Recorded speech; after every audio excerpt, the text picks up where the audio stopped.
Kemudian kata beliau di sini uququl walidain. Al-aqu huwal qat'u.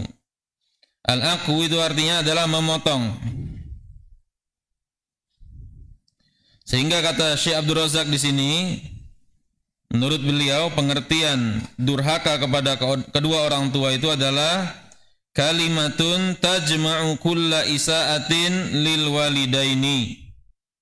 Durhaka kepada orang tua adalah suatu istilah yang menunjukkan segala sesuatu perbuatan jelek ya, kepada kedua orang tua. Ini pengertian yang diberikan oleh Syekh Abdul Razak. Namun ada pengertian durhaka kepada orang tua yang lebih bagus, yaitu oleh Ibnu Salah. Abu Amr Ibnu Salah Asy-Syafi'i. Beliau mengatakan al-uququ muharramun kullu fi'lin yata'adza bihil walidu aw nahwihi. Ya. Aw nahwuhu. Semua uquq itu al-uquq itu haram, yaitu semua perbuatan termasuk juga ucapan yang membuat orang tua, bapak atau yang sejenis dengan bapak, sejenis dengan bapak maksud ibu, nenek, kakek, itu merasa terganggu, merasa tersakiti. Ta'adhiyan laisa bihayyinin. Nah, ini catatannya. Perbuatan yang mengganggu, yang menyakiti, bukan yang dianggap biasa. Kalau saya Abdul Razak tadi, ini global sekali. Kullu isa'atin, semua bentuk gangguan terhadap orang tua. Wah, itu masuk semua itu. Misal disuruh mandi, tidak nurut. Orang tua tidak enak, tidak turut, itu sudah durhaka itu. Kalau pengertian ini tadi, pengertian Syekh Abdul Razak. Tapi kalau pengertian Ibnu Salah, ta'adhiyan laisa bihayyinin. Membuat orang tua terganggu bukan dalam permasalahan ringan. Ya, memang orang tua mungkin tidak nyaman, anaknya tidak nurut, tapi sudahlah biasa baik. Budak zaman sekarang namanya. Ya. Ketika disuruh misalnya seperti itu. Atau ucapan pokoknya intinya yang sesuatu yang bukan ringan di mata orang tua. Dan nurut tapi bukan yang ringan, bukan yang biasa. Sehingga orang tua mungkin jadi nangis, jadi sedih. Itu bukan yang biasa itu. Tapi kalau sekedar disuruh nurut, orang tua ngomong, sudahlah. Nah, biasa saja dianggap dia oleh orang tua. Maka itu bukan termasuk al-uquq, bukan termasuk durhaka kepada orang tua. Ma'akaunihi, lanjutannya pengertiannya. Ma'akaunihi laisa minal af'alil wajibah. Yaitu orang tua tersinggung dengan tersinggung yang bukan biasa karena si anak ini bukan melakukan sesuatu yang wajib. Ya. Misalnya seorang tua tersinggung ketika anaknya pakai jilbab. Tersinggung orang tuanya. Udahlah, tidak usah pakai jilbab sebesar ini. Tidak usah pakai cincin ini. Pakai yang biasa-biasa, Pak, yang kecil, Pak. Sampai leher sini, pakai kau cantik. Ya kalau tersinggung orang tuanya. Diomongi 2 kali orang. Sakit hati sampai orang tuanya. Nangis orang tuanya. Durhaka tidak itu? Tidak. Ya. Itu bukan bentuk kedurhakaan. Sehingga ketika si anak melakukan perbuatan yang wajib, orang tua tersinggung dengan ketersinggungan yang berat, si anak ini bukan melakukan al-uquq, tidak melakukan perbuatan dosa besar yang paling besar, yaitu durhaka kepada orang tuanya. Ya. Tapi jangan diperlebar dari sini, ya. Jangan diperlebar dari sini sehingga nanti nolak, wah, enggak apa-apa, belum masuk uquq ini. Enggak tahu kita, orang tua kita nangis. Sedih dia. Apalah budak enggak pernah nurut diomongi. Padahal itu bukan sesuatu yang wajib. Intinya ini adalah taat kepada orang tua itu pahala yang besar, ibadah yang utama. Tapi rambu-rambu ketika dikatakan sampai durhaka, Ini pengertian Ibnu Salah, ini pengertian yang insya Allah yang paling baik. Dan Nabi SAW menyebutkan uququl walidain di sini, ini merupakan perbuatan dosa besar, digandengkan dengan kesyirikan. Ya. Wa qad qarana Allahu subhanahu wa ta'ala fi ghairin maudi'in minal Qur'an haqqihima bihaqqihi subhanahu. Ya, kadang banyak di ayat-ayat yang lain Allah Subhanahu wa taala menggandengkan antara hak Allah dengan hak kedua orang tua. Di antaranya surat Al-Isra ayat 23, wa qada rabbuka alla ta'budu illa iyyah wa bil walidaini ihsana. Dan Tuhanmu telah menetapkan janganlah engkau menyembah kepadanya kecuali hanya kepadanya, dan kepada kedua orang tua hendaklah engkau berbuat baik. Dalam ayat yang lain Allah katakan anishkurli wali walidai, dan bersyukurlah kalian dan juga bersyukur kepada kedua orang tua kalian. Kemudian wajalah Rasulullah sallallahu alaihi wasallam wa kana muttaqian. Ya. Jadi tadi beliau berdiri, kemudian beliau duduk, kemudian mengatakan wa syahadataz zur. Syahadataz zur ini bisa diartikan persaksian palsu. Bisa juga menyaksikan sesuatu yang palsu. Sebagian ulama menafsirkan az-zur nyanyian. Ya, menyaksikan nyanyian, menyaksikan kepalsuan. Nah, menyaksikannya saja itu termasuk perbuatan dosa besar, apalagi sampai melakukannya.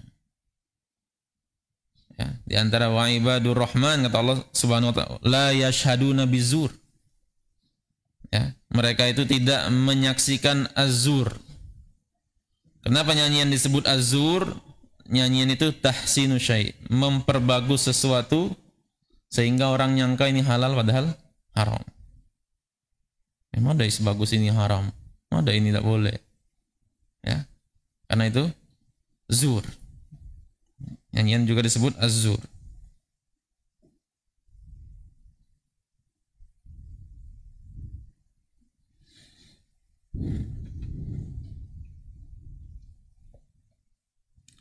Di sini penulis menyebutkan, Syekh Abdul Razak hafizahullah mengatakan huwa az-zur huwa taghtiyatu wa talbis, menutup-nutupi atau mengadakan kamuflase. Talbis itu kamuflase, apalah terjem ini, so ini saya lagi. Tahu ya kamuflase? Kamuflase. Talbis itu apa kamuflase? Bahasa yang lebih ringan lagi. Tipuan. Ya, tipuan ya. Wa idharul asya' ala ghairi haqa'iqiha, menampakkan sesuatu selain dari hakikatnya. Wa syahadatuz zur tufsidul mujtama. Persaksian palsu ini bisa merusak masyarakat. Ya. Persaksian palsu itu bisa merusak tatanan masyarakat, orang bisa ribut gara-gara ada orang yang bersaksi dengan persaksian palsu. Baik dalam pembelian tanah, misalnya dalam jual beli, dalam apapun. Kalau seandainya ada persaksian palsu, orang yang salah bisa jadi benar, orang yang benar bisa jadi salah, sehingga tersia-sialah atau disepelekanlah hak-hak orang lain. Famazala Rasulullah sallallahu alaihi wasallam yaquluha hatta qulna laitahu sakata. Beliau terus mengatakan hal tersebut sampai kami mengatakan mudah-mudahan beliau diam. Kalau seandainya beliau diam. Kemudian hadis berikutnya. Ya, jadi Nabi pernah duduk muttaqian. Di sini babnya. Dari Qutaibah bin Sa'id qala haddatsana Syarik an Ali ibn al-Aqmar an Abi Juhaifah qala Rasulullah sallallahu alaihi wasallam amma ana fala akulu muttaqian. Adapun aku, Nabi, aku tidak makan dalam kondisi muttaqian, bertelekan. Dalam hadis yang lain disebutkan dari Abi Juhaifah juga qala Rasulullah sallallahu alaihi wasallam la akulu muttaqian, aku tidak makan dengan cara bertelekan.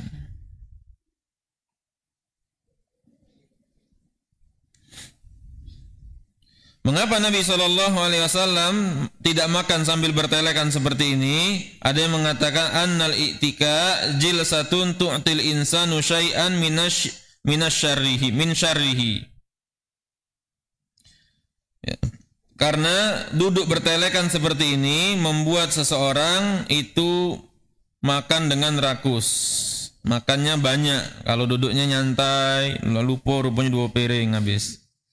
Ya, habis tadi. Goma ini. 2 piring sudah habis. Ya. Wa annahu kadzalika jilsatu ahlil kibr wa asna al-akli. Dan ini termasuk duduknya orang-orang sombong ketika makan. Itika sendiri tidak masalah. Duduk itika nyender ini atau nyender ini tidak masalah. Tapi ketika makan jadi masalah. Ya, ketika makan jadi masalah. Kalau duduk ini santai misalnya, tidak apa-apa. Pas makan jadi masalah.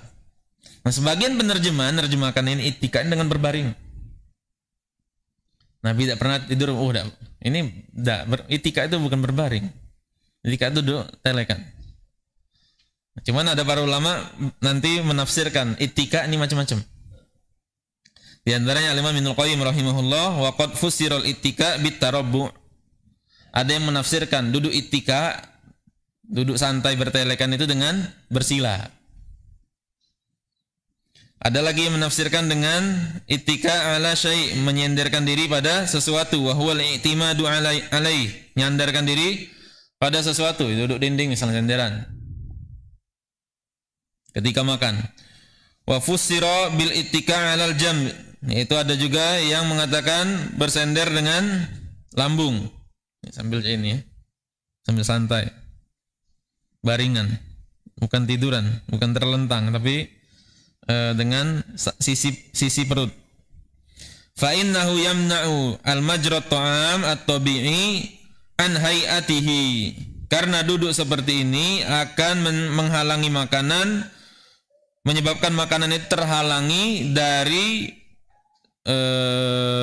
jalannya seperti biasa.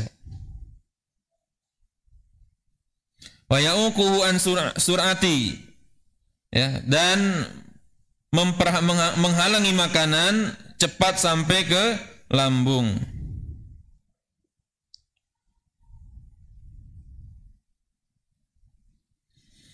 Wa aidan fa innaha tamilu wa la tabqa muntasibatan, ya, dan ketika itu lambung tidak berdiri tegak. Ya, kalau kita miring seperti ini, fala yasilul ghidha ilaiha bisuhulah, sehingga makanan tadi tidak sampai ke lambung dengan mudah. Wa amma nau'anil akhar, nah itu duduk yang pertama, duduk yang ketiga. Duduk yang ketiga ini kata Ibnul Qayyim rahimahullah itu menghalangi makanan supaya cepat sampai ke lambung. Kalau yang kedua dan ketiga, yang pertama dan kedua, nah itu duduk tarabbu, bersila dan bersandar kepada sesuatu. Kata Ibnul Qayyim rahimahullah, famin julusil jababirah al-munafi lil ubudiyah. Ini duduknya orang-orang sombong yang menghilangkan hakikat ubudiyah, menafikan ubudiyah. Ini menurut Al-Imam Ibnul Qayyim rahimahullahu ta'ala.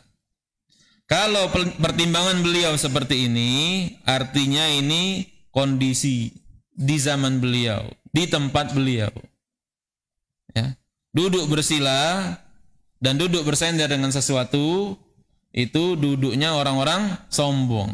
Adapun di zaman kita tidak. Pembesilu sombong enggak? Tidak. Bahkan di sebagian tempat daerah Jawa duduk bersila itu duduk yang paling sopan. Ya. Duduk paling sopan-sopannya wong duduknya sila. Ya. Sehingga kalau pertimbangannya seperti ini tidak demikian. Artinya bisa kita katakan pendapat yang ketiga itu bersandar pada samping perut, itulah duduk ittika.